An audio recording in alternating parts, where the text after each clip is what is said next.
그러므로 너희는 이렇게 기도하라. 하늘에 계신 우리 아버지여, 이름이 거룩히 여김을 받으시오며 나라가 임하시오며 뜻이 하늘에서 이루어진 것 같이 땅에서도 이루어지이다. 오늘 우리에게 일용할 양식을 주시옵고 우리가 우리에게 죄 지은 자를 사하여 준 것 같이 우리 죄를 사하여 주시옵고 우리를 시험에 들게 하지 마시옵고 다만 악에서 구하시옵소서. 나라와 권세와 영광이 아버지께 영원히 있사옵나이다. 아멘. 아멘. 오늘부터는 매주일 주기도문을 강해하려고 합니다. 그래서 우리 성도님들께 부탁이 있는데요. 매일 하루에 한 번 이상 주기도문을 찬찬히 읽거나 암송하시면서 이 주기도문으로 하나님 앞에 꼭 기도하실 수 있기를 바랍니다.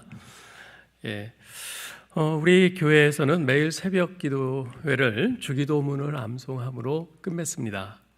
수요 예배 때도 마지막에는 주기도문으로 마치죠. 어떤 교회에서는 주일 예배 첫 시작을 주기도문으로 시작하기도 합니다. 또 주일 예배 축도 직전에 주기도문송을 부르는 그런 교회들도 있습니다. 여러분 혹시 어째서 이렇게 교회에서 주기도문을 하는지 그 이유를 생각해 보신 적이 있으세요?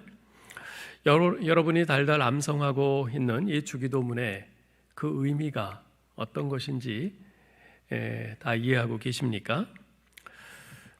이 기도를 단순히 기계적으로 읊어대는 것이 아니라 여러분 자신의 진심이 담긴 기도로 삼아 하나님께 드리고 있으신가요? 우리가 이런 부분들을 먼저 좀 점검을 하고 주기도문 내용이 어떤 것인지 하나하나 살펴보는 것이 좀 필요할 것 같습니다. 자, 먼저 우리가 오늘 생각해 볼 것은 주님의 기도인가, 주님이 가르쳐 주신 기도인가 하는 것입니다.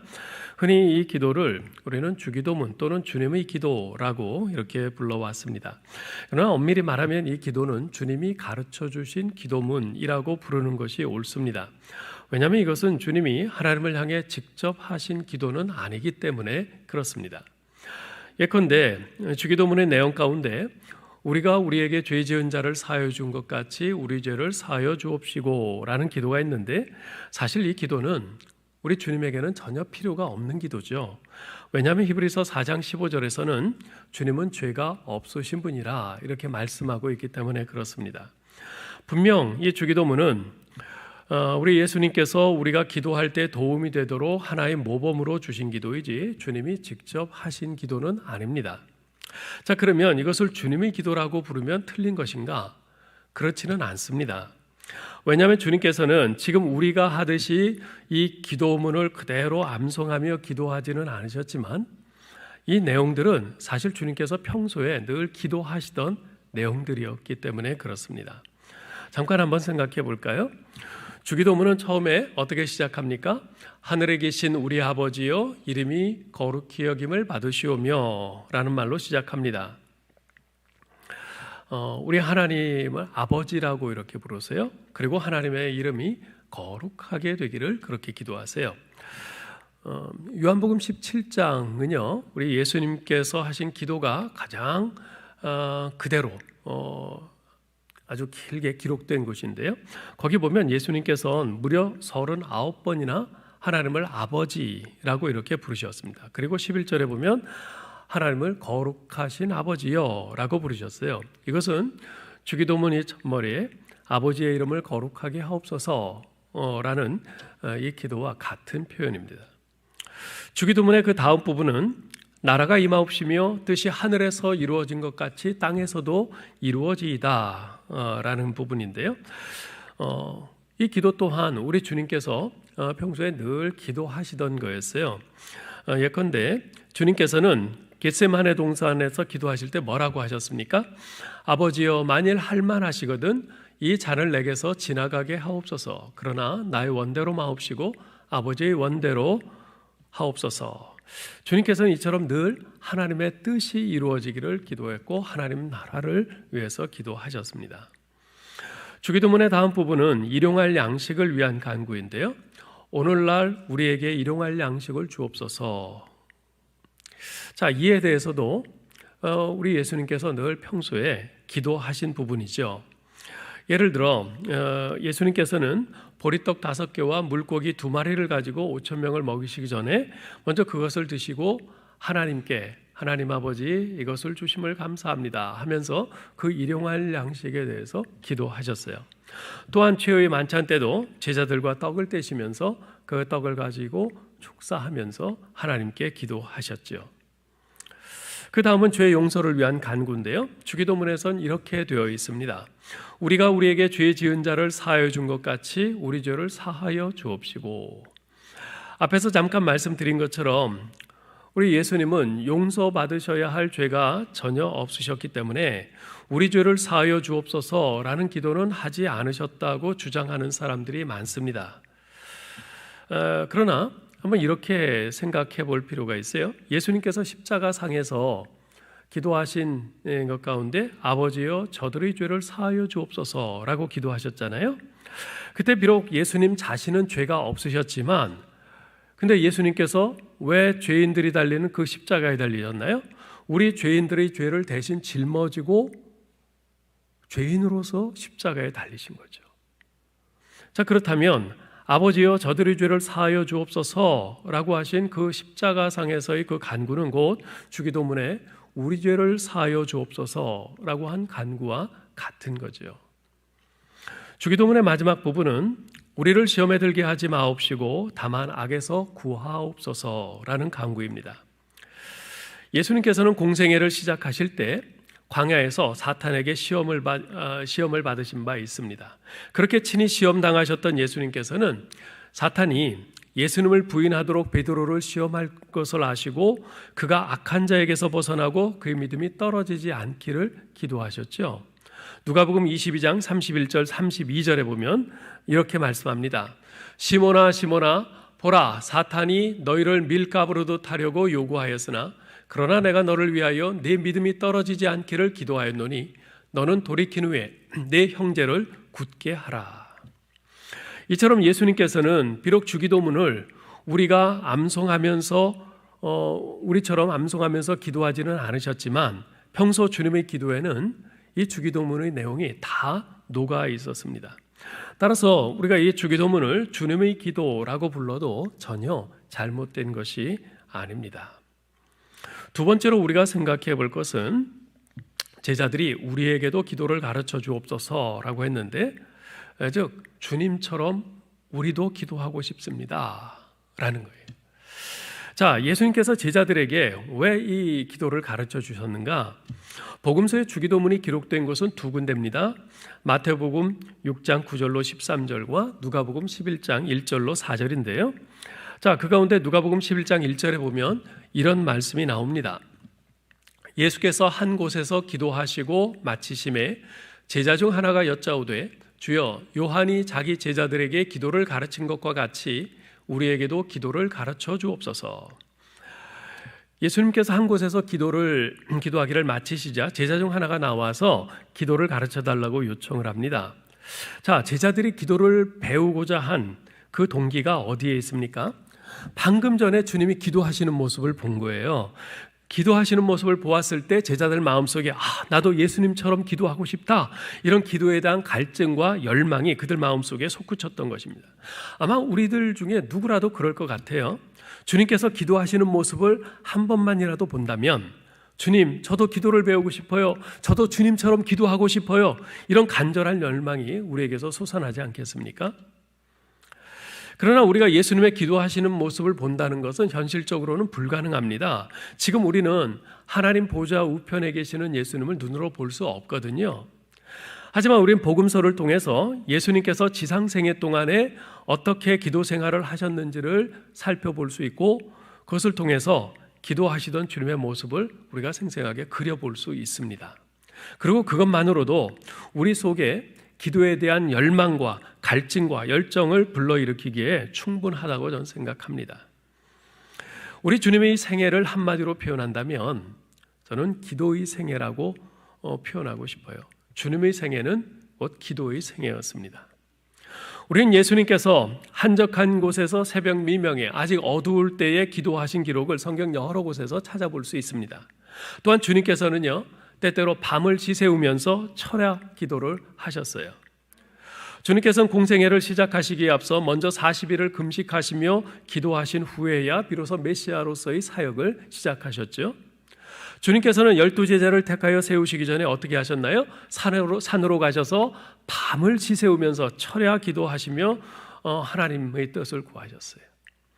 5,000명을 먹이시는 하나님의 위대한 이적을 행하실 때도 주님께서는 먼저 하늘을 우러러 간절히 감사하며 기도하셨죠. 변화산에서 주님께서 영광스러운 모습으로 변화하신 것도 기도하실 때 일어난 사건이었습니다. 또한 죽은 나사로를 살리시기 전에도 기도하셨고요. 겟세마네 동산에서 십자가를 앞에 두고 그 구속의 사역을 감당하기 전에 밤늦도록 3번씩이나 기도하셨어요. 할 수 있거든 이 잔을 내게서 지나가게 하옵소서. 그러나 나의 원대로 마옵시고 아버지의 원대로 하옵소서. 뿐만 아니라 주님께서는 십자가 위에서 십자가에 달려 그 모진 고통을 당하시는 와중에도 자기를 못 받고 비웃는 무리들을 위해서 아버지여 저들을 용서하옵소서. 저들은 자기들이 하는 일을 알지 못합니다 하면서 용서의 기도를 하셨습니다. 그리고 마지막 운명하시기 직전엔 내 영혼을 아버지 손에 부탁하나이다 라고 기도하시면서 지상에서의 세계를 마치셨죠. 뿐만 아니라 부활하고 승천하신 주님께서는 지금도 여전히 하나님 우편에서 우리를 위한 기도 사역을 힘쓰고 계십니다. 아마도 제자들이 3년 동안 예수님을 따라다니면서 가장 많이 본 모습은 예수님이 기도하시는 모습이었을 거예요. 왜냐하면 주님께서는 기도를 단 하루도 쉬지 않으셨거든요. 아니 하루 중에도 수시로 기도하셨어요. 그리고 주님의 그 기도하시는 모습을 통해서 제자들은 기도의 거룩함을, 기도의 영광을, 그리고 기도의 능력을 알았을 겁니다. 기도를 마치신 후에 풀숲에서 일어나시는 주님의 모습을 보았을 때 그 거룩함의 광채와 주님의 얼굴을 가득 채우고 있는 그 평온함과 위로부터 부어주시는 능력으로 충만하신 그 주님의 모습은 제자들에게 충격 그 자체였을 것입니다. 그리고 그런 주님의 모습은 제자들 마음속에 주님, 우리에게도 기도를 가르쳐 주옵소서. 저희도 주님처럼 기도하고 싶습니다. 이렇게 간절한 그 열망을 불러일으켰을 것입니다. 이것이 바로 제자들이 기도를 배우기 원한 그 갈망을 갖게 된 동기이고, 그리고 이것이 바로 주님께서 주기도문을 제자들에게 가르쳐 주신 배경이죠. 자, 그런데 제자들이 예수님께 기도를 가르쳐 달라고 한 동기가 하나 더 있습니다. 누가복음 11장 1절을 다시 보면요, 주여 요한이 자기 제자들에게 기도를 가르친 것과 같이 우리에게도 가르쳐 주옵소서라고 기록되어 있습니다. 여기서 우리는 세례 요한의 제자들이 그 스승인 요한에게서 기도를 배우고 있었고 또 배움을 받은 대로 그렇게 기도하고 있었다는 것을 알 수 있습니다. 그래서 제자들 마음속에는 그런 질문이 생긴 거죠. 저 요한의 제자들은 그들의 스승이 가르쳐 준 대로 그 기도를 하고 있었는데 우리는 주님의 제자로서 어떻게 기도해야 되지? 이런 질문이 생긴 거죠. 여러분, 모든 사람이 기도합니다. 기도 없이 인간은 살 수가 없습니다. 모든 종교는 다 기도를 요구하고 있고요. 기도를 배제한 종교는 결코 없습니다. 종교인만 기도하는가? 자신이 무신론자라고 생각하는 사람, 나는 어떤 종교도 없어 라고 말하는 사람들도 사실은 누군가에게 무엇인가에 다 기도를 하고 있습니다. 그 존스라는 학자는 사람은 왜 기도하는가? 라는 질문은 마치 뻐꾸기는 왜 밤에만 우는가? 하는 질문과 같다. 또 독수리는 왜 끝없이 창궁을 치솟아 오르는가? 라는 질문과 다를 바 없다. 라는 말을 했어요. 무슨 말입니까? 뻐꾸기는 밤에만 울도록 지음을 받은 거예요. 독수리 날개는 높이 날아오르도록 지음을 받은 겁니다. 따라서 그런 질문을 한다는 것 자체가 우스운 일이라는 것이죠. 마찬가지로 우리 인간은 기도하도록 지음을 받은 것이에요. 우리 인간의 본성이 기도를 요구합니다. 기도 없이는 살 수 없는 것이 인생입니다. 종교를 갖고 있거나 종교를 갖고 있지 않거나 모든 사람들은 기도합니다. 그래서 제자들의 마음속에도 기도에 대한 질문과 열망이 생겨나게 된 것이죠. 모든 종교가 기도를 가르치고 모든 사람이 기도를 배우는데 나는 그리스도의 제자로서 제자다운 기도를 어떻게 드릴 수 있을까? 주님, 제가 당신의 제자로서 합당한 기도를 배우기를 원합니다. 제게 기도를 가르쳐 주옵소서. 그런 거죠. 여러분의 기도 생활은 어떠신지요? 우리가 손가락질에 맞지 않는 바리새인들은요, 매일 하루 3번씩 정해진 기도 시간에 기도를 드렸습니다. 그리고 일주일에 한 번씩은 금식하면서 기도했어요. 그리고 그들에게는 그 정해진 기도문이 따로 있었습니다. 우리가 경원시하고 있는 모슬렘, 그 모슬렘들은요, 하루에 5번씩 그 정해진 기도 시간에 꼭 기도를 합니다. 그 시간만 되면 어디서든지 메카를 향해서 엎드려서 기도를 합니다. 가톨릭의 수도사들은요, 매일 새벽 3시부터 일어나서 기도함으로 하루를 시작합니다. 하다못해 불교의 스님들도요, 새벽 4시면 일어나서 매일 새벽 공양을 드립니다. 모든 종교의 추종자들이 나름대로 열심히 기도 생활을 하고 있어요. 자, 그렇다면 우리는 어떻습니까? 유일하신 참 하나님, 살아계신 참 하나님을 믿고 섬기는 우리들인데 우리의 기도 생활은 어떤가 그 말입니다. 여러분, 기도에 대한 열망이 있으신가요? 있으실 거예요. 크리스찬이라면 누구나 다 기도에 대한 열망이 있어요. 자, 그런데 그 열망은 과연 어느 정도입니까? 주님, 제게 기도 좀 가르쳐 주세요. 저도 기도하고 싶어요. 주님, 기도 가르쳐 주세요. 이렇게 주님 앞에 매달릴 그럴 정도의 우리 열망이 있는가? 전 지금 기도를 잘하는가 못하는가, 유창하게 하는가 떠듬떠듬하는가, 지금 그 얘기를 하고 있는 것이 아닙니다. 정말 기도하고 싶은 그 기도의 불이, 그 불꽃이 내 마음속에서 막 불타오르고 있는가, 지금 그 얘기를 하고 있는 겁니다. 여러분은 하나님께 기도하는 것이 자연스럽습니까? 아니면 뭔가 몸에 안 맞는 옷을 걸친 것처럼 기도하는 게 어색하고 불편하고 힘이 드십니까? 지금 우리의 그 기도 생활의 모습을 한번 돌아볼 필요가 있어요. 그 다음으로 생각할 것은, 제자들은 우리에게도 기도를 가르쳐 주옵소서라고 했는데 여기서 기도를 가르쳐 달라고 한 것입니다. 다른 어떤 것을 가르쳐 달라는 것이 아니라 다른 그 무엇보다도 기도를 가르쳐 주세요 했다는 겁니다. 만일 여러분이 예수님께 무언가 한 가지를 가르쳐 달라고 요청할 수 있다면 여러분은 무엇을 가르쳐 달라고 하시겠어요? 술 좋아하시는 분은 어쩌면 예수님은 물로 포도주도 잘 만드시던데 제게도 좀 가르쳐 주세요, 뭐 그럴지 모르겠어요. 사람들의 주목을 받기 원하는 사람은 어쩌면 예수님, 제게 물 위로 걷는 법 좀 가르쳐 주세요. 저도 사람들 시선 좀 끌어보게요. 뭐 그렇게 요청할 수도 있겠죠. 사랑하는 사람이 중병에 걸려 아주 위중한 지경에 있는 사람은 아마도 안타까운 마음으로 예수님, 병 고치는 법 좀 가르쳐 주세요, 뭐 그렇게 요청할 겁니다. 사람들은요, 저마다 가장 관심 있고 중요하다고 생각하는 것을 요청할 겁니다.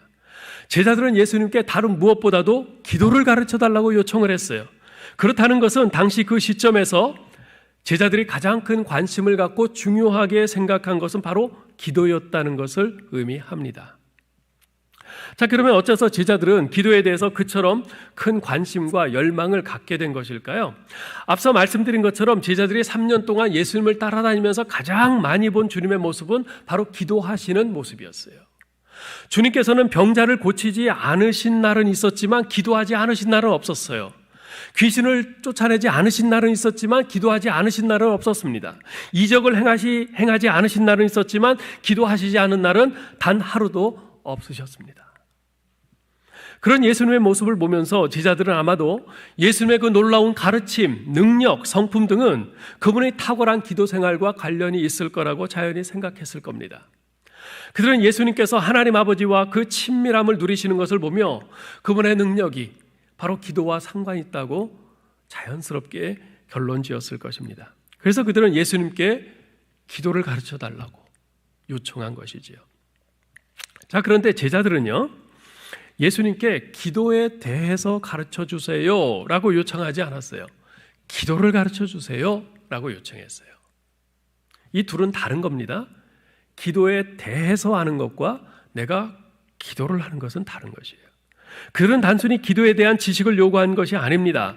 어떤 사람은요, 기도에 대해서 많이 알고 있어요. 기도에 관한 논문이나 책을 쓰기도 합니다. 또 기도에 관한 세미나 등을 열고 기도에 대해서 많은 것을 가르치기도 합니다. 그러나 그러면서도 별로 자신은 기도하지 않는 그런 사람도 있어요. 누군가 말하기를 실제로 기도하기 전까지는 결코 기도를 배울 수 없다라고 했습니다. 맞는 말입니다. 내가 실제로 기도하기 전까지는 내가 기도를 아는 것이 아닙니다. 내가 기도에 대해서 잘 많은 말을 할 수 있어요. 기도는 이런 것이다. 기도는 이렇게 해야 된다. 많은 것을 말할 수 있을지 모릅니다. 그러나 내가 실제로 기도하지 않는다면 나는 기도에 대해서 모르는 겁니다. 제자들은 단순히 기도에 대한 지식이나 기도의 신학이나 기도에 대한 어떤 사상을 배우기를 원한 것이 아니라 그들은 기도를 배우기를 원했어요. 그래서 주님 앞에 나와 요청하기를 주님, 우리에게도 기도를 가르쳐 주세요 라고 한 것이죠. 이런 제자들의 기도에 대한 목마름과 열정을 보시고 주님께서는 구체적인 기도문을 주신 것입니다. 자, 그런데요, 기도를 가르쳐 달라고 먼저 요청한 것은 제자들이었지만 예수님께서는 그것을 기회 삼아 제자들에게 바른 기도에 대해서 가르쳐 주고자 하셨습니다. 마태복음 6장에 보면요, 예수님께서는 너희는 이렇게 기도하라고 가르치시기 전에, 즉 주기도문을 가르쳐 주시기 전에 먼저 그에 앞서서 잘못된 기도에 대해서 가르치셨어요. 예수님께서 금하신 잘못된 기도의 첫 번째 유형은 바로 외식하는 기도입니다. 마태복음 6장 5절에서 이렇게 말씀하십니다. 또 너희는 기도할 때에 외식하는 자와 같이 하지 말라. 그들은 사람에게 보이려고 회당과 큰 거리 어귀에 서서 기도하기를 좋아하느니라. 내가 진실로 너희에게 이르노니 그들은 자기 상을 이미 받았느니라. 외식하는 기도를 하지 말라는 거예요. 외식한다는 말은요, 원래 얼굴에 가면을 쓰고 연기를 한다는 뜻입니다. 가면을 쓰고 연기한다. 그게 외식이에요. 따라서 외식하는 기도란 겉보기에는 하나님께 하는 기도처럼 보이지만 실상은 사람들에게 보여주려고 연기하듯 하는 기도를 의미합니다. 당시 바리새인들은 사람들이 많이 모이는 회당과 큰 거리 어귀에 서서 기도하면서 자신의 경건을 과시했습니다. 그러나 그들의 경건은 가짜였고 속임수였고 사기였고 연기였어요. 여러분, 참된 경건이 뭡니까? 참된 경건은요, 그 사람이 죄가 있건 없건, 죄가 많건 적건 그것이 문제가 아니에요. 참된 경건이라고 하는 것은 하나님 앞에 정직하게 있는 모습 그대로 나아가는 것입니다. 그게 진짜 경건이에요. 그런데 이들의 경건은 사람들에게 보이려는 연기였어요. 가짜였죠. 그래서 사람들 앞에서 기도하는 것이 참 어렵습니다. 내가 나 혼자서 기도하는 것보다도 사람들 앞에서 기도하는 것이 정말 어려워요.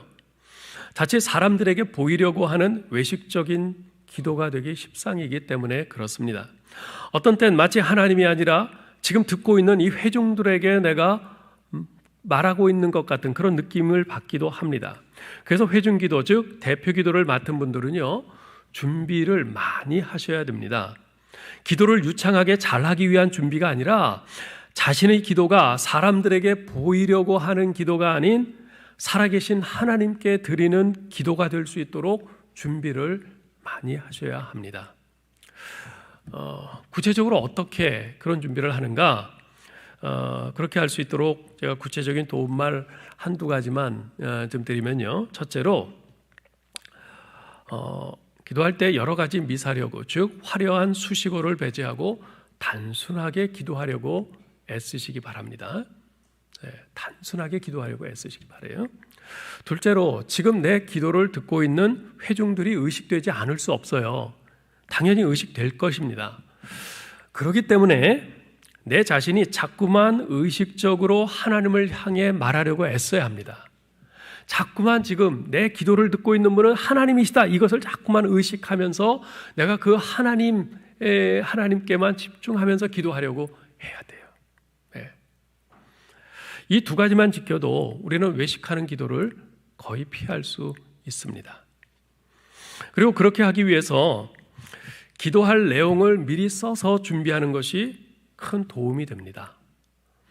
그렇게 써가지고 나와서 읽으면서 기도하는 것이 사람들을 의식하면서 사람들 앞에서 멋진 기도를 하려고 이런 말 저런 말로 장황하게 기도하는 것보다 훨씬 낫습니다. 예수님이 금하신 또 하나의 잘못된 기도가 있는데요. 그것은 중언부언하는 기도입니다. 6장 7절 보세요. 또 기도할 때에 이방인과 같이 중언부언하지 말라. 그들은 말을 많이 하여야 들으실 줄 생각하느니라. 중언부언하는 기도란 이방인들이 드리는 기도의 형태인데요. 무슨 뜻인지도 모른 채 정해진 문구를 계속해서 반복하는 것이에요. 그러면 그 정성을 보고 들어준다는 거죠. 자, 이게 이방인들이 드리는 기도인데요. 문제는 우리 그리스도인들도 그렇듯 마음을 담지 않고 하는 이 중언부언하는 기도 습관에 빠지기 쉽다는 것이에요. 그 대표적인 것이 바로 식사기도죠. 식사기도예요. 우리 아이가 초등학교 다닐 때요, 식사기도를 시키면 늘 기도가 똑같아요. 하나님 아버지, 어제도 밥 주시고 오늘도 밥 주시고 내일도 밥 주셔서 감사합니다. 예수님의 이름으로 기도합니다. 아멘. 한 글자도 안 틀리고 똑같이 매일 이렇게 기도해요. 그래도 애가 좀 믿음은 있었던 것 같아요. 아직 내일 밥은 주지 않았는데도 내일도 밥 주셔서 감사합니다. 그 기도를 꼭 해요. 예. 근데 어쨌건 매일 그렇게 똑같은 기도를 해서 제가 예람아, 너는 어째 식사 기도가 늘 똑같냐? 내가 지금 무슨 기도를 하고 있는지는 그 알고 기도하는 거니? 그렇게 주의를 주면서 좀 한 번씩 그렇게 짚어주곤 했어요. 물론 매번 기도가 똑같다고 해서 그것이 꼭 틀렸다고 말할 수는 없습니다. 그러나 생각 없이 앵무새처럼 그저 반복하는 것이라면 그것은 참된 기도가 아니라 중언부언하는 기도죠. 그런 점에서 지금 우리가 살펴보고 있는 이 주기도문도요, 자칫 중언부언하는 기도가 될 가능성이 매우 높습니다. 저는 지금 주기도문을 암송하는 것이 잘못이라고 말하는 것이 아닙니다. 주기도문을 암송하며 기도하는 것은 대단히 유익합니다. 왜냐하면 주기도문은 그 자체로서 가장 완벽한 기도이기 때문에 그렇습니다. 그래서 우리가 이 주기도문으로 제대로 기도만 하면 정말 그 이상 좋은 것이 없어요. 그러나 예수님께서는 생각 없이 되풀이하라고 이 주기도문을 주신 것이 아닙니다. 주기도문으로 기도할 때는요, 그 내용에 집중하면서 신중하게 기도해야 합니다. 거듭 말씀드리지만 주기도문은 생각이나 마음은 아랑곳 없이 그저 주문처럼 달달 암송하기만 하면 되는 것이 아닙니다. 누가 빨리 하나 경쟁하는 것이 아니에요. 주기도문은 주님께서 친히 주신 가장 경건한 기도의 본보기인 것입니다.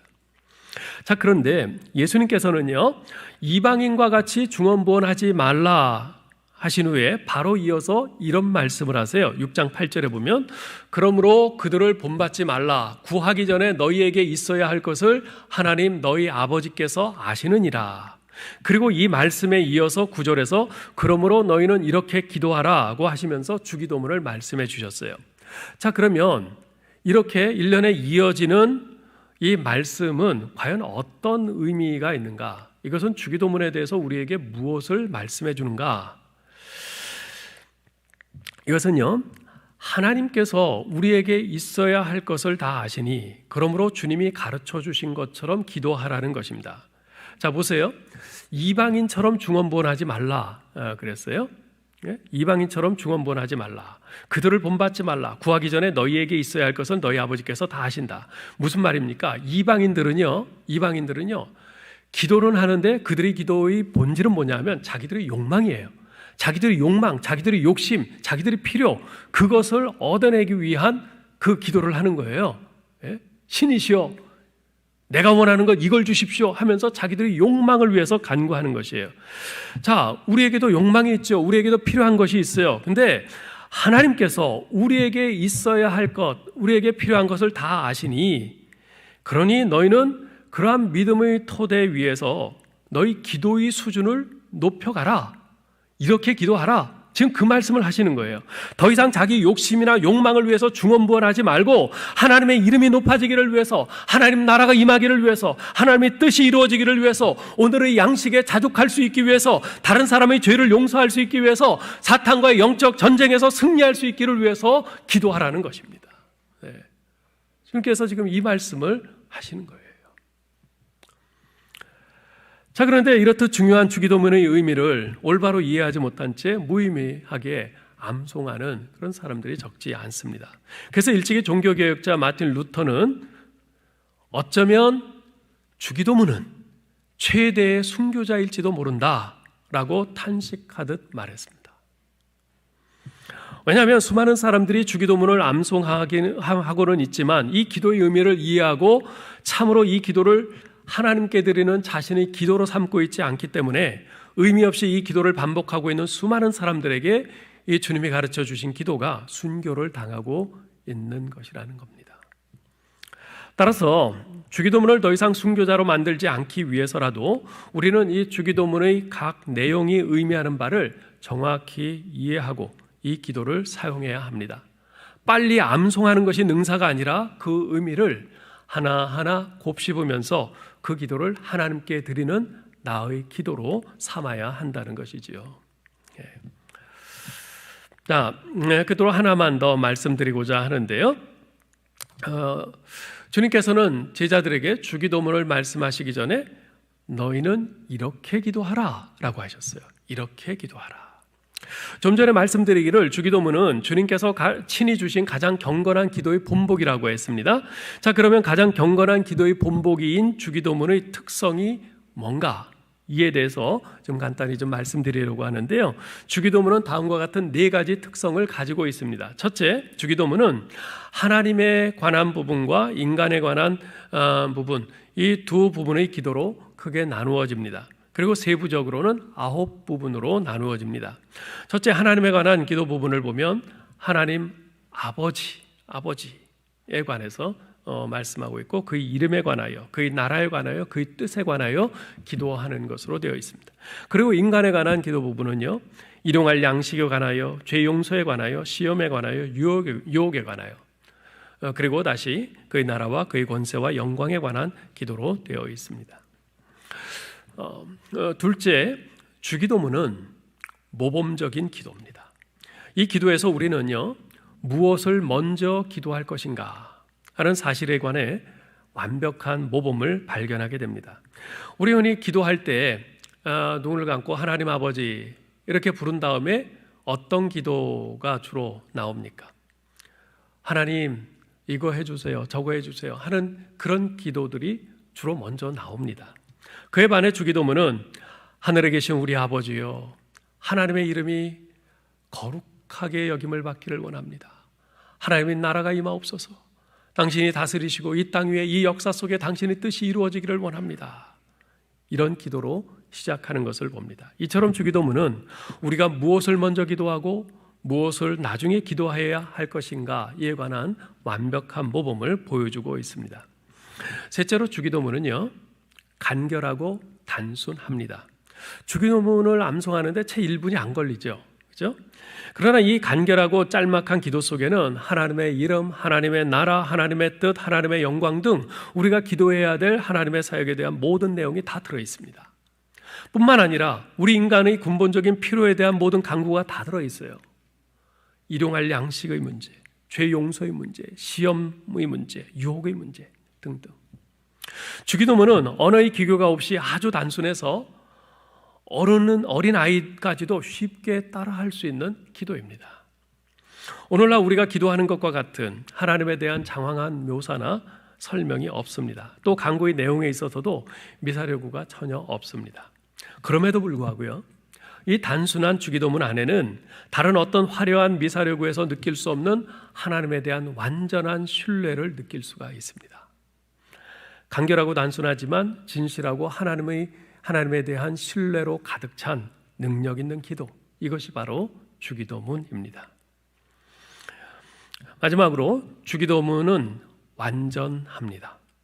순서에 있어서 완전하고요, 내용에 있어서도 완전합니다. 이 기도는 우리의 과거와 현재와 미래를 다 포함하는 기도예요. 오늘날 우리에게 일용할 양식을 주옵시고 라고 기도하죠. 이것은 우리 현재의 필요를 구하는 기도입니다. 우리에게 죄 지은 자를 사하여 준 것 같이 우리 죄를 사하여 주옵시고, 과거의 우리의 허물에 대한 그런 치유를 구하는 기도입니다. 우리를 시험에 들게 하지 마옵시고 다만 악에서 구하옵소서. 다가올 미래에 대한 하나님의 보호하심을 간구하는 기도입니다. 우리의 과거를 치료하고 현재의 문제를 해결하며 미래에 대한 대비를 요청하는, 즉 우리 인간의 모든 문제에 대한 해결이 주기도문 안에 다 들어있는 것이죠. 사랑하는 성도 여러분, 기도는 하나님께서 우리에게 주신 선물입니다. 그에 더하여 우리 주님이 주신 이 주기도문은 하나님의 축복입니다.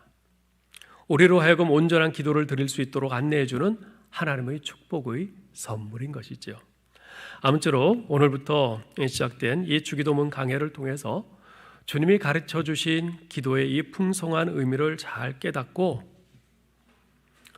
우리가 주기도문으로 기도할 때마다 한 걸음씩 하나님 앞으로 더 가까이 나가는 우리가 되기를 바랍니다.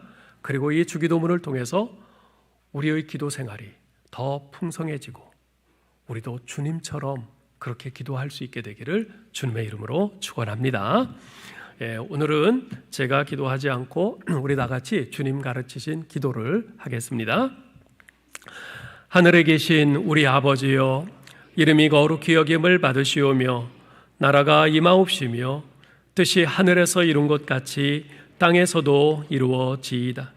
오늘날 우리에게 일용할 양식을 주옵시고 우리가 우리에게 죄 지은 자를 사하여 준 것 같이 우리 죄를 사하여 주옵시고 우리를 시험에 들게 하지 마옵시고 다만 악에서 구하옵소서. 대개 나라와 권세와 영광이 아버지께 영원히 쌓옵나이다. 아멘.